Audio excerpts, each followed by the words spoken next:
with the boat crews and divers getting their wages. Just an ordinary meeting of the directors of the company. Davis and I had come all this way for nothing. I nearly turned and walked away at that point, but the faint voice of reason told me to be patient. "There are your 4 men," the voice said. "Wait." 2 more men came in to get their wages and left. Then Grimm stood up and came over to the window. I quickly bent down low and heard above me the curtains being pulled shut. There was the sound of chairs moving and people sitting down. Another meeting seemed to be beginning. Desperate to hear what they were saying, I put my ear as close to the window as possible, but I could only hear a few words now and then. First, Dolman spoke for several minutes. He seemed to be talking about a recent visit to England, and I heard the word Chatham. Next, Boomer went through a report. He used the letters A to G, 7 letters, with figures added to each of them, like this: A, bad, 1.5, B, 3 weeks, 30, C, 32, 1.2, and so on. Then he asked Grimm about each of these 7 letters. I could only hear odd words of Grimm's answers: tugs, railway, pilots, depth of water, and the name Asens.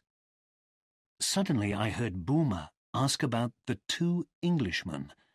They were talking about Davis and myself. It seemed that Boomer wanted to meet us. "Very well, sir," Dolman said, more loudly than before. "I'll invite them to dinner this evening. You can see them then." We would have to get back to the yacht as quickly as possible. I was just about to move when I heard movement inside the room. 2 of the men pushed back their chairs and stood up, and I heard the door open and close. Who had left, and who remained? I waited, my ear hard against the window. "He insists on coming," said Boomer. "Ach," said von Brüning, sounding astonished. "I said on the 25th. The tide will be right. He'll come on the night train, of course. Tell Grimm to be ready." There was a question from von Brüning. "Only one, with half a load," replied Boomer. "How's the fog?" he added. I slid away from the window before von Brüning pulled back the curtain. I looked at my watch. I had been away nearly an hour and a half. I had to get back to the boat. So I checked the compass and started walking. As soon as I was about 100 meters from the building, I began to run. When I reached the shore, the tide was coming in fast, but there was no sign of Davis or the dinghy. I had no time to go looking for them, so I blew my whistle. Almost immediately, I heard another whistle some way off, behind me. I turned and ran towards it, blowing my whistle again. The other whistle answered, and, a few moments later, I saw the dinghy. "Quick, Davis," I called softly. "We must get back. Dolman's going to invite us to dinner this evening." "Right," said Davis. "The tide's coming in, and the sands will be covered. We can take the direct route back to Norderney over the sandbanks."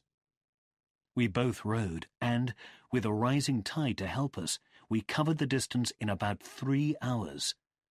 Soon after we left, a wind began to blow from the west, and the fog rolled away as quickly as it had come. We were almost at Norderney when we saw behind us the lights of a motorboat. Davis guessed it was the Blitz's launch, and we watched it draw level and pass us, going in the direction of Norderney. "Now they'll know what we've been doing," I cried. "No, it's too dark now for them to recognize us," said Davis. "Let's slow down a bit. We don't want them to see us arrive looking all hot and exhausted. We'll have to pretend we just went out for a row. Will you be able to talk to them? My German's not good enough for that." "No, but I'll have to make the effort. If they suspect us now, we're finished." "Give me your oar, old man, and put your jacket on." He lit his pipe and rowed slowly on, while I lay back, trying to separate my mind from my exhausted body. When we arrived, the launch was anchored beside the Dulcibella, but we could only see 2 of von Brüning's men on deck. Then we saw von Brüning himself, appear from the Dulcibella's cabin.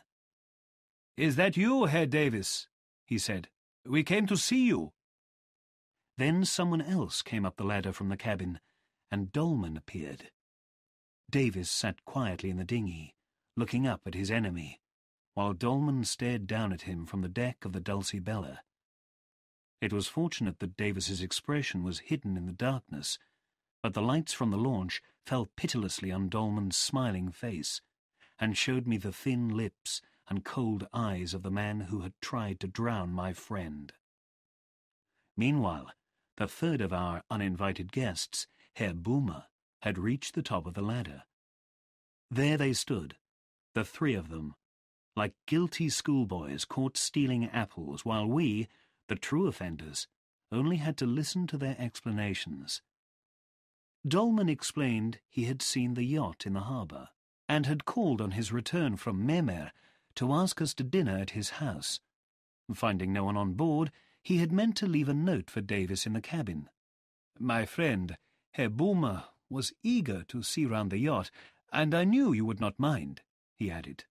"Not at all," said Davis pleasantly, "and we'll come to dinner with pleasure. But we must change clothes first." "Where have you been?" asked von Breuning, smiling. "Oh, rowing about since the fog cleared," said Davis. "Looking for ducks again," I added, lifting my gun. "No luck, I suppose?" laughed von Breuning. "Come, my friends, we must leave these young sportsmen to get changed, and talk to them later." And with some embarrassment, the three men stepped onto the launch, which moved smoothly away. We went straight down to the cabin to see what they had been looking at. Everything was just as we had left it, except Dolman's book, which was pushed right to the back of the shelf. "Aha!" I said, showing it to Davis. "I think this proves Dolman has something to hide from them." "Yes," said Davis. "It shows that they know his real name. Or why would he try to hide the book from them? But they probably don't know he wrote a book and that I have a copy." "It's quite complicated wondering who knows what," I said.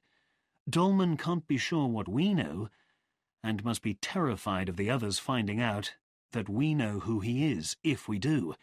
It's becoming clear, though, that they don't trust him." I had told Davis what I had heard and seen on Memer as we rowed back. Now, as we quickly washed and changed our clothes, we went over it again. "What are there 7 of in this area?" I asked. "Islands, of course," replied Davis. "Yes, but what about railway and Esens?" I said. "And someone insists on coming on the night train on the 25th. It must be someone important. Boomer, von Breuning, and Grimm are going to meet him. Somewhere at high tide, probably, and Dolman probably doesn't know about it, as they didn't discuss it until he was out of the room." Davis thought for a moment. "Well, it could be Noordeich. There's a station there, and, let's see, high tide will be somewhere between 10:30 and 11 o'clock on the 25th. What shall we do?" "Look," I said, "we want a fresh start. We need to find out a lot more, and we need to prove to them that we're harmless. I suggest that I go back to London." "To London?" cried Davis, looking shocked. "I can find out about Dolman's past there, and then come back here as somebody else, to follow up the clues on the 25th. Meanwhile, you must stay here. Pretend you want to do a little duck shooting, that sort of thing." "Oh, I'll be no good alone," he said miserably. "I really don't like the idea. But I trust your judgment." "We haven't got time to think about it now, or we'll be late for dinner. I think they want to inspect us, or at least Boomer does, and he's obviously the important one." "What are we going to say?" demanded Davis in a worried voice. "Not a word about where we've been today," I said. "If they discover that, we'll be in trouble, and in prison too, probably. For the rest, tell the truth. It's all we can do."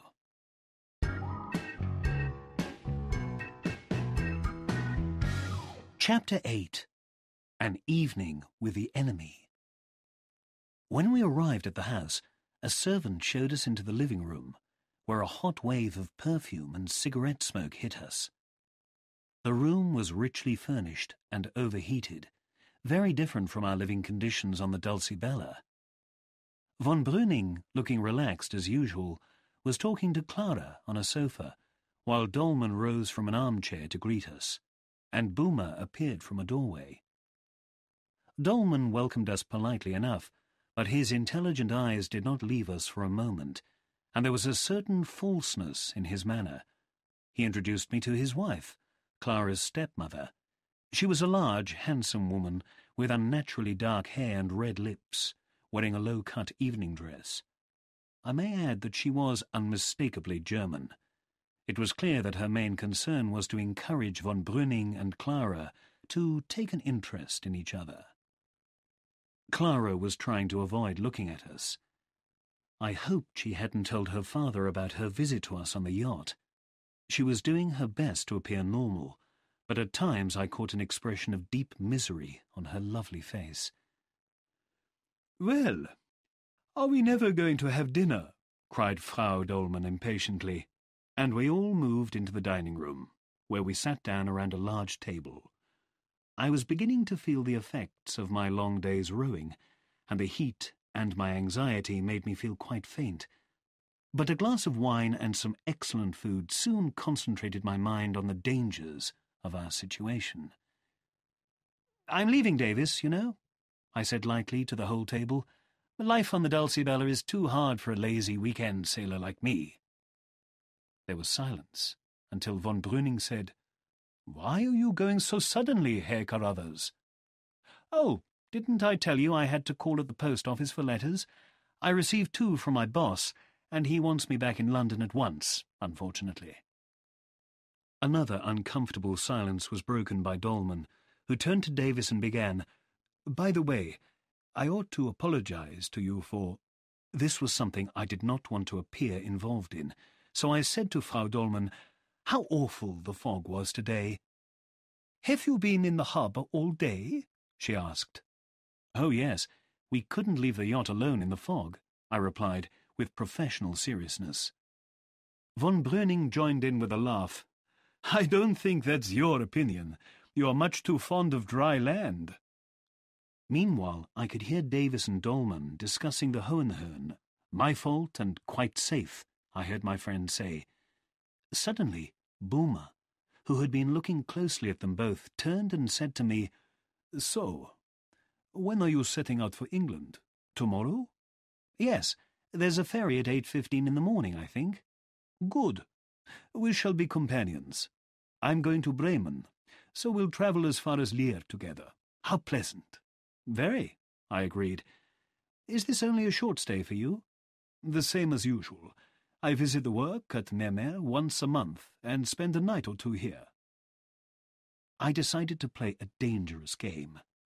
"Mermer," I said. "Now do tell me more about Mermer. Von Brüning told us a little, but it all seems so secret. For example, all 3 of you had one of your mysterious meetings on Mermer today. You'd just come from there when you came to visit the Dulcibella. Why today? Was something important happening there? Were you inspecting the gold? No, I know. You were taking it to the mainland." "I can't help you," smiled Boomer. "I'm only the company engineer. Ask von Brüning for help." I turned to the commander. "My dear young detective," he laughed. "I'm not very closely involved in all this. Try the company director. Rescue me, Herr Dolman." "I," said Dolman with a noisy laugh, "cannot tell company secrets. Business interests must be protected." "Well," I said, "I wonder, do you remember, Davis, how interested the commander was in all our doings when we met at Bensersiel? I wonder if he feared that our explorations might possibly lead us to Mermer." "Really?" said von Brüning with a smile. "I thought I was being most helpful to you, giving advice about duck shooting and so on. But go on, young man." "What is he talking about? And why go on with this stupid mystery?" asked Dolman's wife, yawning. "Why indeed? My head was turning as I thought desperately fast. If I went too far in this direction, they might guess the truth. But if I didn't go far enough, they might also suspect us. I was thinking about this delightful dinner party, I continued, and the reason for it. Now I think I can guess why you invited us. Didn't you discuss us at Mémère? And didn't one of you, perhaps Herr Boomer, who hadn't met either of us, suggest an invitation? You could almost have been there, said Dolman. You may thank your terrible climate that we weren't, I replied, laughing. I also think... But no, this is going too far. I shall probably offend you. Come, let's hear it. Your wild ideas are amusing. Well, you know, we were a little surprised to find you all on board the Dulcibella, taking such a deep interest in a small boat. I think you wanted to inspect us. Everybody burst out laughing, and Dolman said, I warned you, Boomer. We really must apologize. The point is, what did you suspect me of? I went on. I know you can't suspect Davis. Just look at him. Perhaps we still suspect you, said von Brüning. Ho! You'll force me to take action. Perhaps when I get back to London, I'll do some investigating. There must be some questions to ask about the ownership of the Corrine's gold. There was another silence, finally broken by Dolman, who turned to Boomer and von Brüning and said half-jokingly, Gentlemen, we must come to an agreement with this dangerous young man. What can we offer, Herr Carruthers? Take me to Mémère, I said. Then I'll forgive you. But you are starting for England tomorrow. I ought to, but I'll stay for that. Under promise of absolute secrecy, then, said Boomer. And you'll show me everything? Wreck and all? Everything, if you can put on a diving suit and dive. We've won! I cried delightedly, and now I don't mind saying that the joke's at an end as far as I'm concerned. In spite of your kind offer, I must start for England tomorrow. You see, I really did receive letters from my boss. Do you want to see them? I pulled the letters from my pocket and gave them to Dolman. Ah, you don't read English easily, perhaps. I expect Herr Boomer does. The dinner continued, with more food and even more wine. I drank as little as possible to keep my head clear. I knew that our enemies had allowed me to win the first part of the game, but I felt sure they knew more about us than they appeared to. However, I guessed we would probably be safe as long as they believed we thought Mémère, and Mémère only, was the centre of their secret activities. I also knew that they could not suspect us of having been to Mémère that day, because nobody would believe it was possible to do what Davis and I had done. I have no way of knowing how near we came to being arrested that night, but once or twice we must have been very close. There could not have been a more interesting party of 7 people anywhere in Europe that evening, with such differing feelings of fear, love, anger, ambition, and unhappiness, all hidden behind smiling faces. We stayed for 2 hours or more, but soon the cigarette smoke and heat brought back my faintness, and my tired arms and legs began to stiffen. We rose to go, and although I do not remember much about the goodbyes, I heard Boomer say he would see me on the ferry the next day.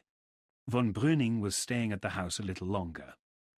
You want to be able to talk about us, I remember saying, with a last effort at cheerfulness. Outside in the fresh air, it was a silver, breathless night, and back on the yacht I fell onto one of the benches fully dressed. There I slept such a deep sleep that von Brüning's men could have tied me up and taken me to prison without my noticing a thing.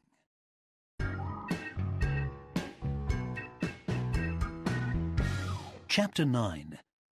The Answer to the Riddle. "Goodbye, old man," called Davis as the ferry pulled slowly out of Norderney. He looked tired and depressed as he waved goodbye to me, and I was only half awake myself. It was Davis who had woken me, fed me, and packed my bag with motherly care. We had not had time to discuss any further plans, except that he should expect my return on about the 26th, the day after the Germans' meeting. Boomer was on the ferry too, keeping a close eye on me. However, I managed to get away from him for a few minutes in order to read Davis's note to me, which he had put into my hand at the last moment. It said, "Their meeting could be at Norden. It has a station, and high tide there on the 25th will be 10:30 to 11 p.m. Can't be Noordijk, because it has a deep channel for the ferry, so no need to worry about the tide being right. Other clues: tugs, pilots, depths, railway, ascents. 7 of something. Could this mean a land and sea defence plan for the North Sea coast? C. There are 7 islands from Borkum to Wangeoog, not counting Mermet, which is small, each with its own channel to the mainland. Tugs and pilots needed for finding these channels. Land. Good railway line running only a few kilometres from the coast, connecting inland villages. Is Asens the centre of this defence plan? But I was too sleepy to concentrate fully, and I slept for most of the train journey that followed our arrival at Noordijk, only waking up twice. The first time was at Emden, where Boomer and I had to change trains, and I heard someone talking to him about canals. The second was at Lier station, where Boomer woke me to say goodbye. "Don't forget to do your investigating in London," he cried, smiling falsely. As the day passed, however, I began to feel fresher and was able to think more clearly. Today was the 23rd, so I had very little time to reach London, find out about Dolman, and return in time for the meeting on the 25th. I began to imagine how it would be in London, trying to persuade people in government offices of the urgency of my inquiries.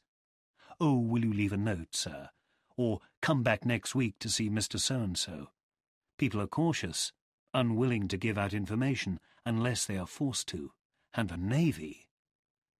Another thought. How sure was I of Davis's safety while I was away?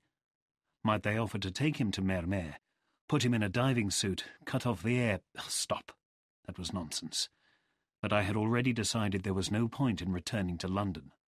Instead, I would go as far as Amsterdam to change my clothes and identity and sleep just one night in a comfortable bed. Then I would go back to Friesland to look for more clues and try to solve the riddle. In Amsterdam, I sent this telegram to my boss. "Very sorry, could not call Norderney for post. Hope extra holiday all right. Please write Hotel du Louvre, Paris." I found a pleasant hotel and slept for 10 hours in a huge, luxurious bed.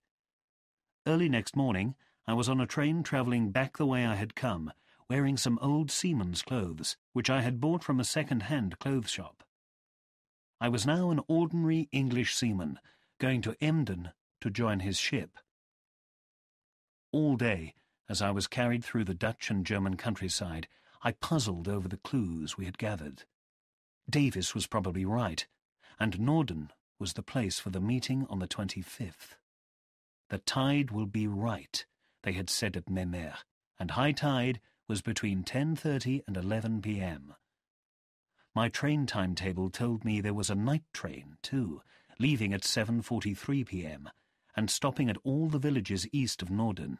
I determined to be at Norden in time for the meeting, and until then I would find out all I could about Friesland and Asens in particular. At Emden, I bought a ticket to Asens. The train crossed a big canal, which I realized was the Ems-Jade Canal, connecting Emden and Wilhelmshaven, and deep enough to carry gunboats. I looked again at my map of the area. Asens was 6 kilometres inland from Bensersiel, and a stream ran all the way from Bensersiel to join the Asens-Wittmund Canal. I suddenly remembered the numbers I had heard at Mermet. Perhaps they were the depths of water in canals. The conversation I had heard at Emden Station also came back to me, and I felt sure that Boomer was a canal engineer. Was I getting somewhere at last? In Asens, I walked around in the evening light and discovered several interesting things. A lot of work was being done there on developing the Bensersiel stream into a canal. I also saw a long, low building, rather like buildings I had seen on Mermer, where barges were being built. I climbed into one of the barges to inspect it more closely and realized that it was designed not only for canal work, but also for rough water. By now it was midnight, and as there was no one around, I decided to spend the night on the barge. The cold wooden boards brought back the memory of my soft hotel bed. But a spy can't expect luxury every night. At least there was more room to move than on the Dulcibella. The next day was the 25th. In the morning I studied the map again and realized how much I had to explore. There were 6 more villages like Esens and 6 more harbours like Bensersiel round the coast, and perhaps these matched Boomer's 7 letters, A to G. All 7 harbours had channels going through the sands to the open sea, and all 7 were connected by a stream or canal to an inland village. I spent the whole day walking round Friesland. This time I took the identity of a German seaman and talked to local people to find out more. I was only suspected of being English once, but that nearly got me into serious trouble. Luckily, however, I managed to get the man drunk and escape from him. But it made me more aware of the danger I was in, so after that I avoided roads and villages and walked across fields and through streams. Everywhere I went, I discovered that work was going on. All the streams were close to becoming canals, and solid, good-quality barges were being built in large numbers. At 7:15 in the evening, I arrived, very tired, at Norden Station, for the meeting I hoped would take place there. I was delighted to see von Brüning there already. He did not notice me in my dirty seaman's clothes, and I heard him ask for a ticket to Esens. I bought one too, and we both got on the 7:43 train. At the last minute, I saw 2 late arrivals, whom I did not recognize, jump on. A whistle blew, and the train rolled slowly out of the station. At Esens station, I got out first, and waited in the darkness for the 3 men to pass. They walked on together, away from the coast and towards the canal. I did not follow them, as I felt sure they would appear at Bensersiel very soon, so I walked quickly to the harbour. There I waited for an uneasy hour, looking at the barges lying at anchor and wondering if I had guessed wrongly about their plans. Suddenly, I saw the lights of a tug coming into the small harbour. It was Grimm at the helm, with a crew of 2 seamen. He left them in charge while he jumped onto the shore and disappeared in the direction of the canal. I knew I had to get on board somehow. It was the only way I could follow them, but how? Fortunately for me, the sailors seemed very interested in the brightly lit pub, and after a short discussion they tied up the tug and hurried towards it. This was my chance, and I took it. As soon as they had gone, I ran across the mud and climbed on board. The only place I could find to hide was the dinghy, which hung over the side of the tug, tied on with thick ropes. I was too excited to be anxious about what might happen if I was discovered, and I hid myself carefully at the bottom of the little boat. Soon after, the sailors hurried back, followed by Grimm.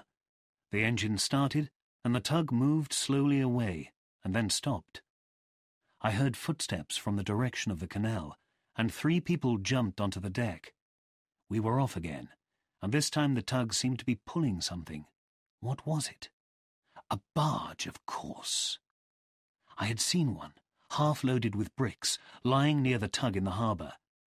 Then I remembered the words from Mermer. Only one, with half a load.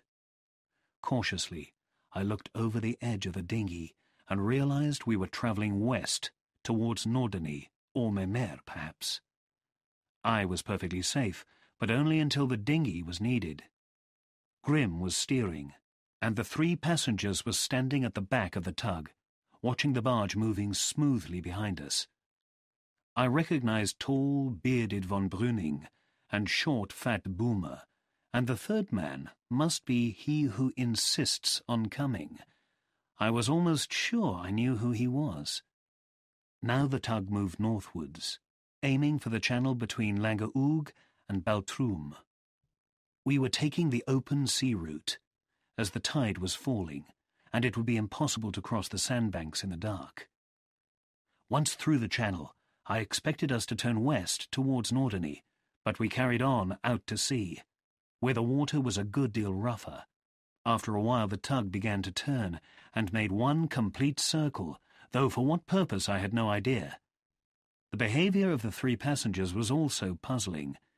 They spent all the time watching and clearly talking about the barge behind us.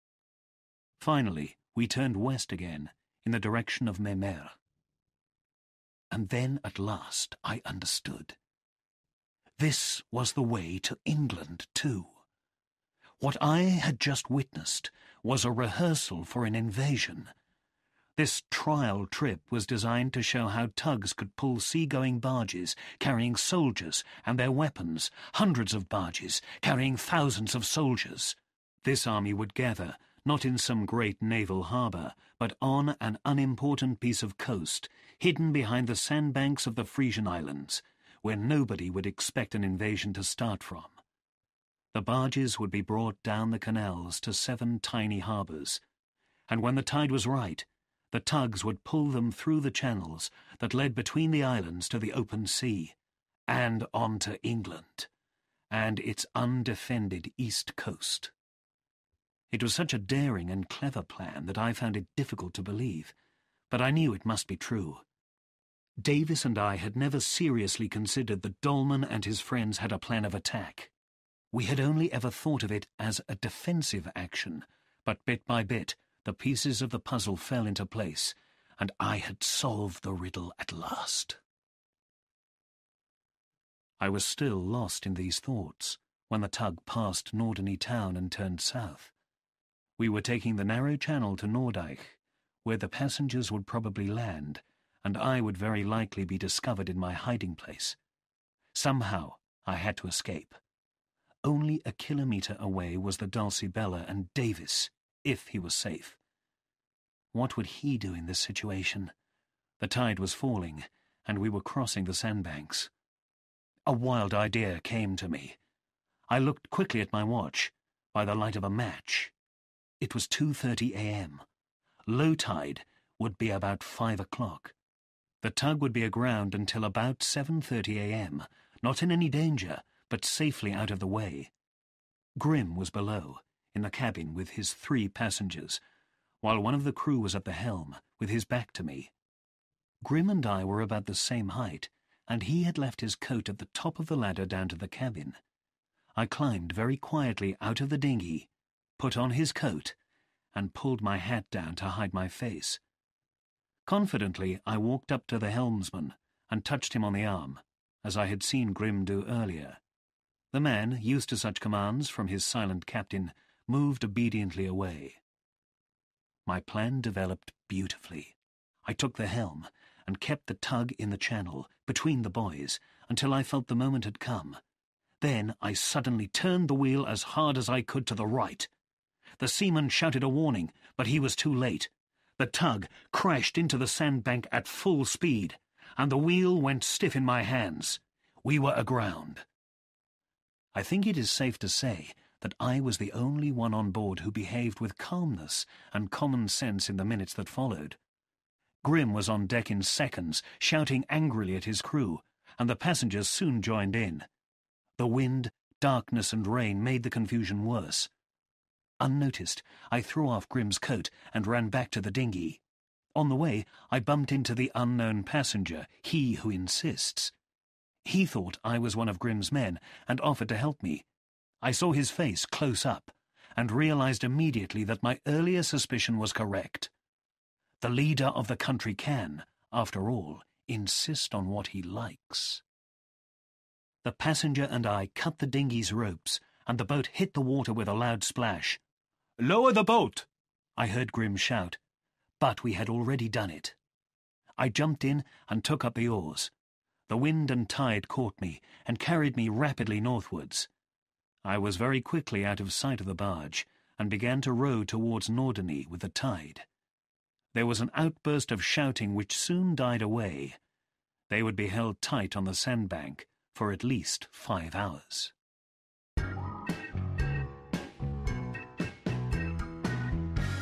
Chapter 10.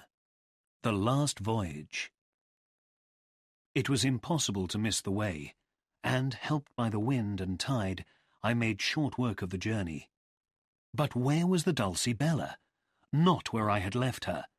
I pulled feverishly into the harbour, and there, thank God, I found her. "Who's that?" came from below as I stepped on board. "Shh! It's me." We were both pleased to see each other again, and Davis asked anxiously, "Are you all right, old man?" "Yes. Are you? Quick, a match. What's the time?" 3:10. My God, Carruthers, what have you been doing? I hadn't washed or shaved for 2 days, and must have looked quite wild. "It's the invasion of England." "Is Dolman at the house?" I asked urgently. "Invasion?" Davis repeated in astonishment. "Is Dolman at the house?" "Yes, but what—" "How soon can we leave harbour?" I interrupted. 10 minutes. First light is about 5 o'clock. Where are we going?" "Holland or England." "Are they invading it now?" said Davis calmly. "No, only rehearsing," I laughed wildly. "We have an hour and a half. We must go and tell Dolman we know his secret, and get them both aboard. It's now or never." While Davis was dressing, I told him what I had discovered. "Are you being watched?" I asked. "I think so. By the men from the Cormoran. But they're not here now. Grimm came and collected them in a tug. Don't worry. They're all safely aground on the sands. Grimm, Boomer, von Brüning, and he who insists." Once more we hurried through the little town, walking on air, I think. I remember no tiredness. "I was right," said Davis. "The channels are the key to the whole thing. We have no North Sea warships, no protection at all for our coastline. They'd land on one of the quiet, deserted, sandy beaches on the east coast, far away from Chatham, our only eastern naval port." "It seems rather a wild idea," I remarked. "Wild? So is any invasion. But it's planned in such detail. No other country could organize it as well as that. I really think it could succeed." We arrived at the house and rang the doorbell loudly. An upstairs window opened, and I called up, "A message from Commander von Brüning, urgent." The window closed, and soon after, Dolman opened the front door. "Good morning, Captain X," I said in English. "Stop, we're friends, you fool," I added, as the door was nearly shut in our faces. It opened slowly again, and we walked in. "Silence," he whispered. His hands were trembling, and his face looked hot, but there was a smile. What a smile on his lips. "Well?" he said in English, when we were all in the living room. "There's no time to lose," I said. "We sail for Holland, or perhaps England, at 5 o'clock at the latest, and we want the pleasure of your company. We promise you immunity on certain conditions, which we'll discuss later. I'm afraid we only have room to take Miss Clara and yourself." His smile froze, and then suddenly he laughed. "You fools," he said. "I thought I'd finished with you. My God, I'll give you 5 minutes to get away, or else I'll have you locked up as spies. What do you suspect me of?" "You're a traitor working for the Germans," said Davis. We were both discouraged by this unexpected attack. "A You stupid, crazy young fools. I mean British service. You're destroying the work of years, and so close to success." For a second, Davis and I looked at each other in horror. He lied. He must be lying. But how could we make sure? "Very well," I said after a moment.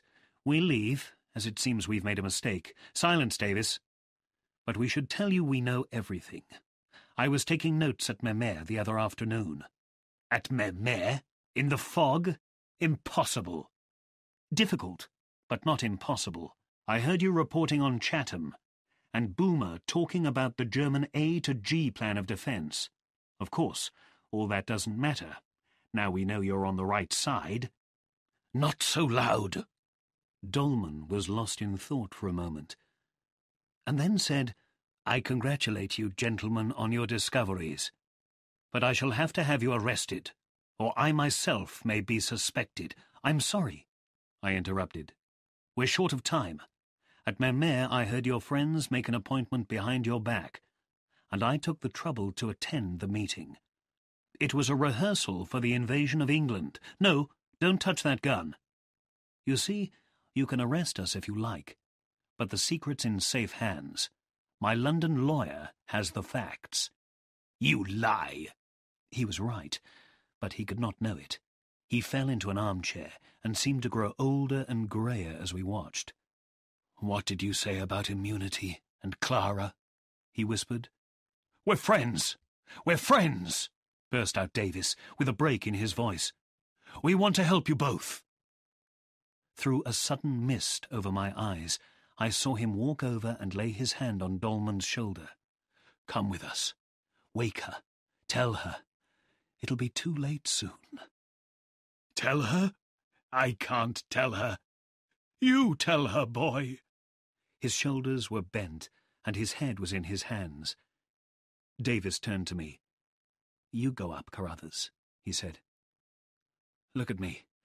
I'll frighten her like this. You must." "Well, I don't like to." "Nonsense, man. We'll both go then." We left Dolman in his misery and went quietly upstairs.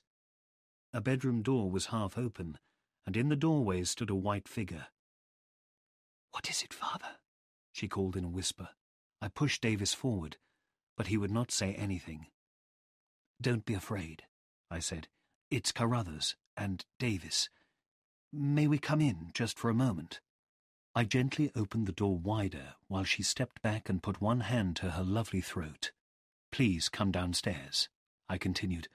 "We're going to take you and your father to England in the Dulcibella now, at once." She had heard me, but her eyes were on Davis. "I understand not," she said, with such puzzled sadness that I found it hard to look at her. "Clara," said Davis, "will you not trust us?" I heard a little gasp from her. Suddenly she was in his arms, crying like a tired child, her little white feet between his great clumsy sea boots, and her rose-brown face on his rough seaman's jacket. I went downstairs to find Dolman putting some papers on the fire. He did not seem to have noticed that the fire was almost out. "You must be ready in half an hour," I said, quietly picking up his gun, which lay on the table. "Take her to England, you two boys. I think I'll stay." "Nonsense. She won't go without you." Half an hour later, the four of us were hurrying away from the house and down to the harbour. Luckily, Frau Dolman was away in Hamburg, so there had been no question of her coming with us. Once on the Dulcibella, we hid Clara and her father in the cabin and sailed straight for the open sea. Nobody seemed to notice our departure. Far away to the south, I thought I saw two dark shapes on the sandbanks. Whether I saw them or not, I knew they were there, and that by the time they were able to move, we would be safe in Holland. Davis decided to take the route between the islands and the shore, and asked Clara to help him on deck. She was far more useful than I could have been in my exhausted condition. When I went down to the cabin to fetch the Dutch chart, as we were getting close to the first of the Dutch islands, Dolman sat up. He seemed in a dream. "Where are we?" he cried. There was a strange look in his eyes, which I didn't understand at the time, but remembered later. "Off the coast of Holland," I replied.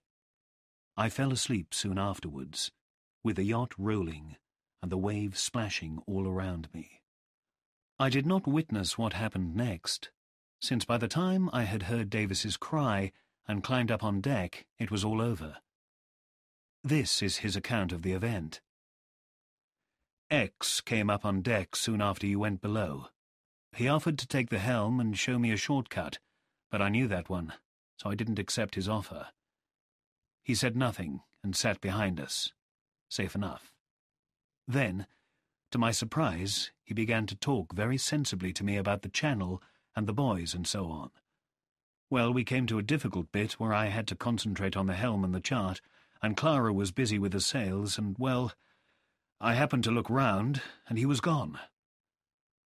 I think the last thing I heard him say was something about a shortcut again. He must have slipped over quietly. He had a thick coat and his heavy sea boots on. We sailed about the area for a time, but we never found him. That evening, we arrived at a small Dutch fishing village on the mainland. We put some fishermen in charge of the yacht and returned to London by road, rail, and ferry to lay our information before the government with all possible urgency. I returned to work at the Foreign Office, where, in spite of my best efforts to persuade him, my boss never really believed that I had not received his second letter. And Davis and Clara? Well, I think I can safely say that Clara has no wish to return to her adopted country, and Davis no longer has any wish to look for adventure on the sands of the North Sea.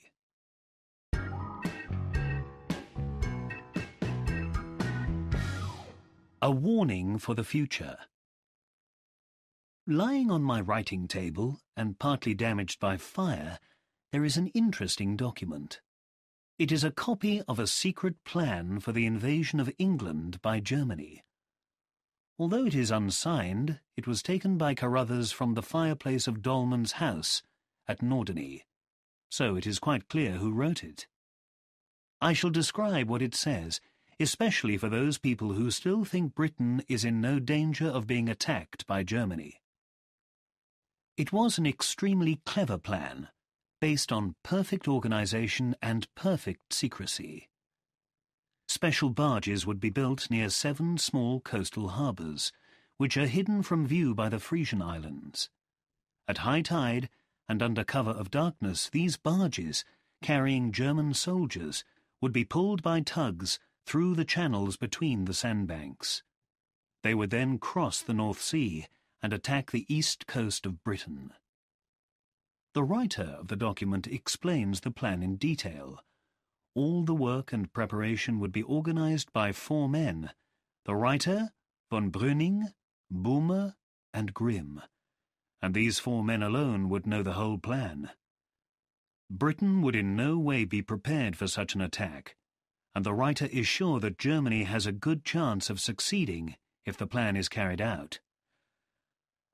I tremble when I read this document at what could have happened if our 2 adventurers had not discovered the truth in time. I beg you all to be aware of the dangers beyond our shores, although, for the moment, this particular plan has come to nothing. Who knows what might happen in future?